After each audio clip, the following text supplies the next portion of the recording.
தொடமாட்டேன். சட்டசபையில பேசும்போது பேசினார், விடமாட்டேன், தொடமாட்டேன், தொட்டவனை விடமாட்டேன் அப்படின்னு சொன்னாரு. சொன்னதை நீங்க செஞ்சிட்டு இருக்கிறாரு. ஒரு அதிமுக எம்எல்ஏ கூட விட மாட்டேன், அதுவும் குறிப்பா ஊழல் வழக்கு யார் யார் மேல இருக்கோ அவனெல்லாம் விட மாட்டேன், வேற யாரும் தொட்ட விட மாட்டேன், நான் மட்டும் தான் தொடுவேன் அப்படின்னு சட்டசபையில சொன்னதை நாங்க கூட நினைச்சோம்.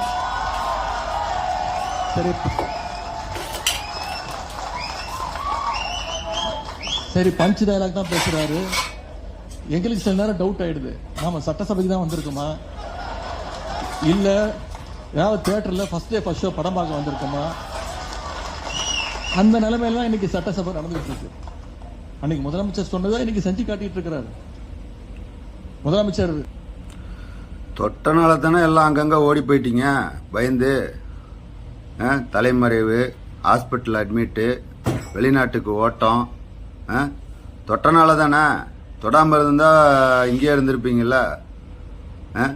சட்டசபையில் உட்காந்து பேச வேண்டியது தானே இதெல்லாம். நீங்கள்